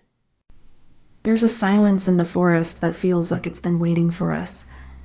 It's not empty, but it's not full, just holding its breath. We walk through it, not as conquerors, but as listeners, trying to hear what it's saying after centuries of being unheard. The forest is not just a place, it's a story, one that's been written in silence, and now it's beginning to be read again. This is not just about trees. It's about time, about responsibility, about learning to listen before we speak. We are standing at the edge of a new era, one where the forest is not just preserved, but understood. We're talking about a shift in how we see the forest, not just as a resource, but as a living, breathing entity. It's not just trees. It's the web of life that sustains us all. It's about listening to the forest, not just taking from it. This is stewardship that honors the past, respects the present, and cautiously shapes the future. This is not a new idea, but it's a renewed promise. A promise that the forest is not just a part of our world, but our world's foundation. We're not just talking about trees. We're talking about a way of being, honoring the land, the water, the air, and the creatures that share this space with us. This is the beginning of something much larger, a new era where we are not just visitors, but guardians of the forest's legacy. You think trees are just scenery, but they're the lungs of the planet. Every breath you take is tied to the health of the forests you never see. When we cut down a tree, we're not just losing wood. We're silencing the whispers of ancient ecosystems that have shaped our world for millennia. You might not feel it, but the health of the forest is your health. The air you breathe, the water you drink, the climate you live with. It's not about grand gestures or heroics. It's about showing up quietly and choosing to care for something that has always cared for you. This is not just about trees. It's about the future you want to leave. For yourself, for your children, for the world that will still be here long after you're gone. We begin where the world was still wild, where forests stretched endlessly, untouched by time, and the earth breathed without a human hand. Then came the axes, the first cuts through the silence, and the slow unraveling of a world that had no name for what we were doing. The 20th century brought progress, machines, and the illusion of control, but also the first whispers of what we were losing. And now, we stand at the edge of something new. Not just a forest, but a promise, a responsibility, and a chance to heal what was once broken. Imagine you're walking through a forest, and every tree is like a friend who needs care. You don't just walk by, you listen, you help, and you make sure they grow strong. Stewardship isn't about fixing everything all at once. It's about being there, day by day, helping the forest heal the best it can. It's about learning from the forest, not just using it. like a teacher who helps you understand how to grow, not just take. And sometimes the forest shows you what it needs, and you just have to be there, ready to help, ready to listen. We begin with the land itself, not as a resource to be managed, but as a living entity with its own history and needs. The first step is to listen to what the forest has to say. Foresters and land stewards walk the trails, not just to measure trees, but to understand the rhythms of the land, the way the wind moves through the leaves, the sound of the soil beneath their boots. This information becomes the foundation of a plan, not a rigid set of rules, but a living dialogue between the forest and those who care for it. The setup is not just about the land, but about the people who will care for it, their knowledge, their commitment, and their connection to the earth beneath their feet. It's a quiet beginning, but it's the first step in a long journey, one that honors the past, respects the present, and looks forward to a future where the forest thrives. Now, the trees are marked, but marking is only the beginning. The next step is the actual cutting, guided by precise measurements and careful planning to avoid damaging the surrounding ecosystem. The machines are not just tools. They are extensions of the forester's intent. Every cut is measured, every log is tracked, ensuring that the forest is not merely harvested, but understood. Logs are transported carefully, often by truck or by hand, to designated processing areas. Here they are sorted by size and quality, each one destined for a purpose, whether it be timber, fuel, or raw material for renewal. The forest floor is left untouched, the roots and soil undisturbed. This is not destruction. It is a calculated act of preservation, a balance between taking and giving. Every cut is a moment of decision. Every log is a statement. This is the mechanism, not of violence, but of responsibility. It is the quiet heart of stewardship. The clever twist begins with the simple idea. What if we let the forest decide what it needs? Instead of imposing human plans, we create space for nature to speak through its own patterns and processes. We use tools like camera traps and satellite data to observe how animals move, where plants grow, and how the soil changes over time. These signals guide our actions, not our assumptions. We trust that the forest has wisdom we haven't learned yet. Every scar, every growth, every quiet moment holds a lesson in resilience and balance. This twist isn't just about nature. It's about humility. It asks us to listen, not to lead, and to let the forest shape its own story with our help. It's not just a method. It's a way of seeing. And in that seeing, we find a new kind of stewardship, one that begins with wonder and ends with respect. Beneath the canopy, a quiet revolution is taking root. Scientists are not just studying forests, they're listening to them, decoding the language of trees, the pulse of soil, the whispers of wind through leaves. In the soil, a hidden world of microbes and fungi is now a subject of awe and study. These tiny networks, known as mycorrhizal networks, are the nervous systems of the forest, sending messages through the earth like a silent, ancient internet. The data isn't just numbers. It's a map of life, a blueprint of resilience. Every measurement, every observation is a thread in a larger story of survival and adaptation. This science is not just about preservation. It's about possibility. It's about learning from the past to shape the future, and finding ways to let the forest guide us. Imagine the forest as a giant, living spreadsheet. Every tree is a cell, every root is a formula, and every leaf is a data point. We're not just managing trees, we're managing the logic of the whole system. We don't just plant trees, we're writing equations that shape the future of the land. The choices we make today are variables in a long, unfolding calculation. The forest isn't just a resource. It's a complex adaptive algorithm, and we're trying to keep it running without crashing the system. So, let's stop pretending we're in control. We're just tuning the code of a world that's been running for millennia. Our job is to make sure the system keeps working. Maybe that's the beauty of it. Being part of something bigger than ourselves. Not as the architects, but as the caretakers of a system that's already been built. Comment this emoji if you made it to the end. I remember the first time I walked through an ancient forest. The air was thick with the scent of moss and damp earth, and the silence wasn't empty. It was full of life, just waiting to be heard. Each step felt like touching a memory, as if the trees themselves were whispering stories older than any human language. The future of forests isn't just about trees. It's about us, how we choose to remember, to protect, and to carry the weight of what we've lost.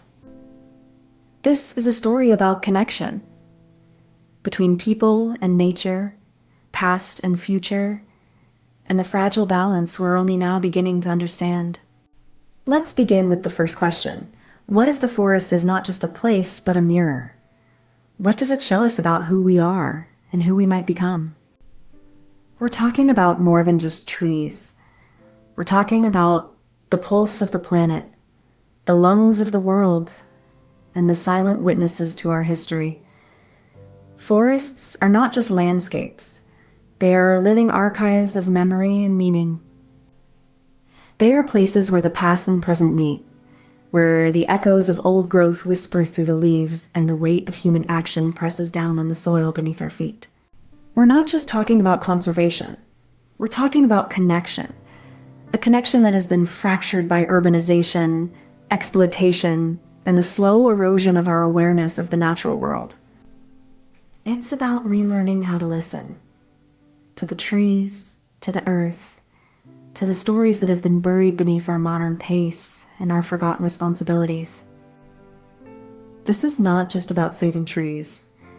It's about saving the way we see ourselves, the way we live, and the way we remember where we came from. You think forest is just trees? It's a mirror. It shows you what you've forgotten, the quiet rhythm of life, the weight of time, the silence that speaks louder than words. When you walk through the woods, you're not just passing through space. You're walking through history, through memory, through the stories of people who came before you, and the ones who will come after. You don't have to be a conservationist or a scientist to care. You care when you feel the forest breathing. You care when you realize that the air you breathe is not just a given, it's a gift. The future of the forest isn't just about saving trees. It's about saving that piece of yourself. It's about remembering that you are part of something much larger than your own life. So, yes, you should secretly care. Because the forest isn't just out there, it's in you. And if you let it, it can remind you of who you are and who you've always been meant to be. We began with trees, and trees began with us. The first forests were not wild, but shaped by human hands, by fire, by need, by the slow pull of survival. As we moved, we carved the land. We built cities and cut paths, and in the process, we began to change the forests we once called home. The Industrial Revolution was a turning point. We burned forests to fuel machines, and in doing so, we set in motion a chain of loss that would echo through generations. In the 20th century, we saw the world from the sky. Satellites mapped the Earth, and for the first time, we could see the scars of our impact. Deforestation, burning, the slow unraveling of the green. Imagine you're walking through the woods, and every tree is like a friend. They listen, they grow, they help you feel safe. But if you don't talk to them, they'll get lonely. And if they get lonely, they might not grow as strong, or maybe even disappear. And in return, the tree gives you something back. A cool breeze, a whisper of wind, or maybe even a little light on your face. That's how it works. You care, you listen, and the forest gives you more than you ever expected. Before anything else, you need a forest. Not just any forest, but one that feels alive, breathing, and full of stories. It has to be real, not just a memory or a dream. You have to walk into it, not just step into it. The ground is soft, uneven, and alive with the tracks of small creatures. Every step is a choice, every path a question. You have to listen, not just with your ears, but with your whole body. The forest speaks in rhythms, in pauses, in the way the wind moves through the branches. And then you begin to notice the patterns, the way the light moves, the way the shadows shift, the way the forest holds its breath before the next gust of wind. It's not just about seeing or hearing. It's about being in the moment, feeling the weight of the earth beneath your feet, and knowing that this place has existed long before you and will exist long after. This is where the trees begin to remember. Through their roots, they form a silent network, a kind of neural web that spans the forest floor. It's not just soil and decay. It's a language of nutrients and warnings, shared between the living and the fallen. When a tree is wounded, it sends out chemical signals through this network, alerting its neighbors. They respond by strengthening their own defenses even before the threat arrives. It's a slow, ancient form of communication, older than human memory. This network isn't just about survival. It's about connection. Trees share water, nutrients, and even warnings of drought or disease. In this way, the forest becomes a collective organism, each tree both a giver and a receiver, bound by a shared fate. We often think of forests as places of silence, but beneath the surface, they hum with a kind of life that we can barely comprehend. It's a reminder that we are not separate from nature, but part of a vast, interconnected web that has been sustaining itself for millennia. This is how the forest breathes. Not in the way we do, but in a rhythm older than language, older than time. It's a system of giving, receiving, and remembering that has endured without us, waiting for us to finally listen. The clever twist is not in the technology, but in the way it relearns the language of the forest.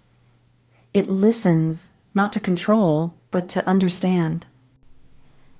It doesn't replace the forest with data, but bridges the gap between the ancient and the modern, between memory and measurement.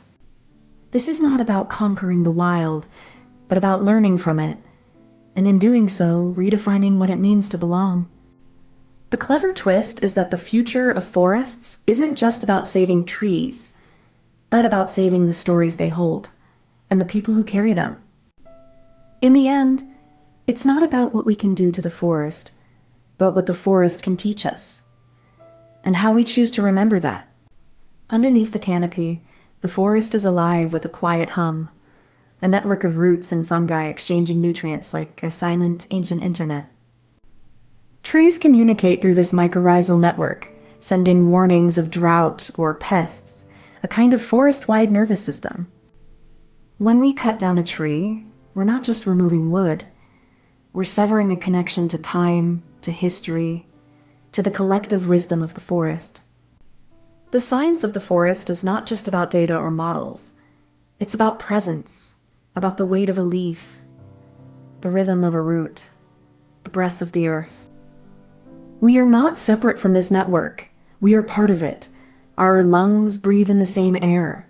Our bones are made of the same dust that once grew in forests. Imagine a forest as a great breathing organism.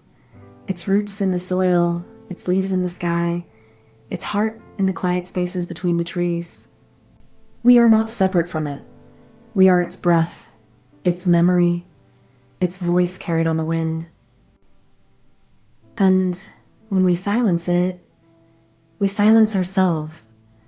We lose the rhythm of our own being. But if we listen closely, the forest still whispers. It asks for more than our permission. and asks for a return. It's not about saving the forest. It's about remembering that we are part of it and that it is part of us. Comment this emoji if you made it to the end.